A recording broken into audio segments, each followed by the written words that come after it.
Bonjour à tous, bienvenue dans cette nouvelle édition de votre journal. Inaccessible en fin de matinée car dépassée par le nombre de connexions, la commission indépendante sur les abus sexuels dans l'Église a présenté son rapport sauvé ce matin du nom de son auteur et président de la commission.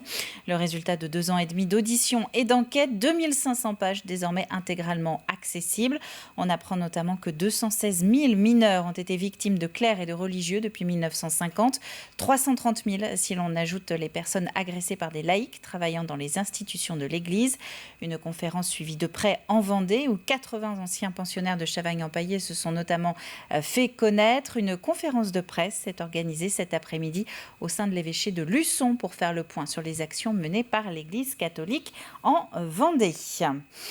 Galette de Bron en Bretagne, galette d'Alençon en Basse-Normandie ou encore du Val-de-Loire. Le nom change selon les régions, mais la recette reste la même. Les Vendéens vont bientôt découvrir en rayon la galette de Chantonnay, un concept de fabrication multirégionale de galettes et crêpes ultra fraîches qui est en train de prendre forme. Grégoire de Châtillon.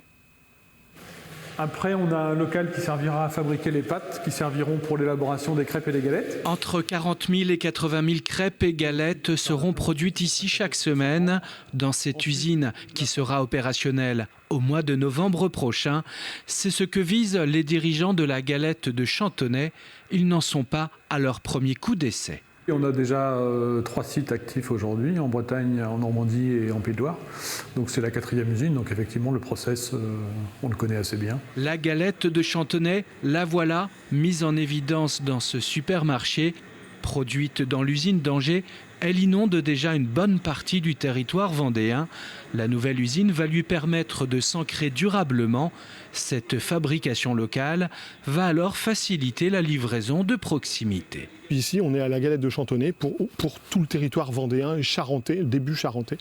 Donc notre stratégie, c'est on s'implante régionalement pour couvrir un territoire, parce qu'on est en mesure de le livrer en limitant l'impact carbone. Une même recette de galettes et de crêpes avec des appellations différentes selon les territoires. Un produit frais qui pourrait donner du travail à certains acteurs locaux. On va lancer l'activité avec ce qu'on connaît et ce qu'on sait bien faire, puis peu à peu, on va agrémenter avec une note approvisionnement locaux pour compléter notre modèle. En attendant, la galette de Chantonnay est à la recherche de 6 collaborateurs pour sa nouvelle usine vendéenne.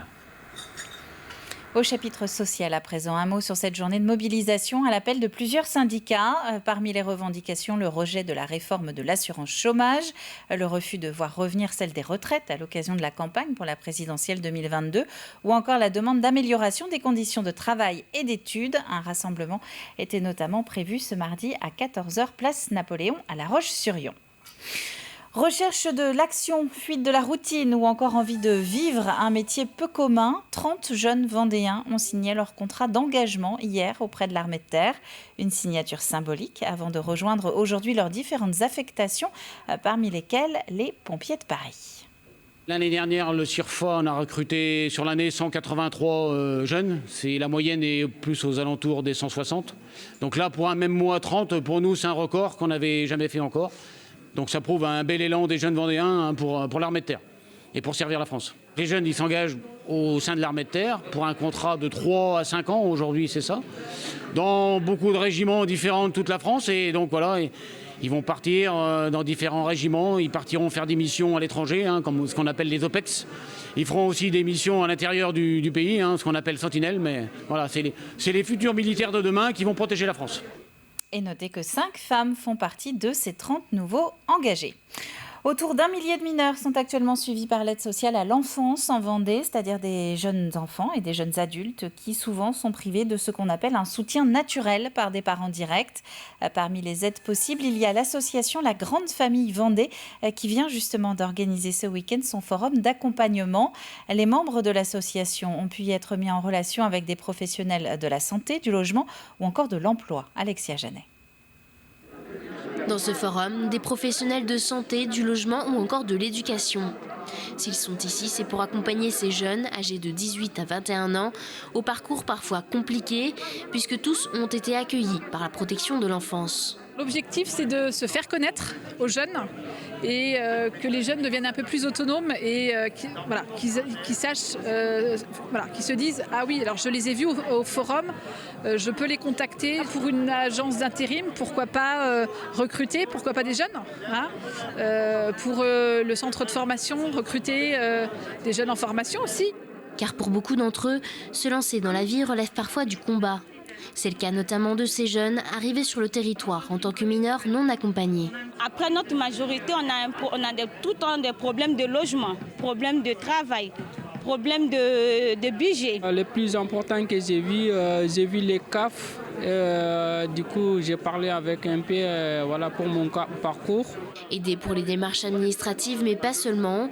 Parmi les 17 stands présents, celui d'une compagnie de théâtre. Je trouve que c'est important, d'autant plus que certains ou beaucoup ont des parcours très difficiles et même chaotiques. Comment arriver à faire en sorte de leur proposer une forme d'espace, d'expression, où pourront presque ressortir, ressasser tout ce qu'ils ont vécu. Une action importante pour l'association La Grande Famille, organisatrice de l'événement. Alors toutes les actions que l'on mène, ce sont des actions souvent administratives, souvent de soutien moral. Il y a aussi ce lien-là. On représente pour eux, parce que nous avons été, nous aussi, pris en charge à l'aide sociale à l'enfance. Donc c'est comme on dit, c'est une entraide entre pairs. Dans la continuité de ce forum, ces professionnels continueront d'intervenir auprès des jeunes de l'association à raison d'un samedi par mois.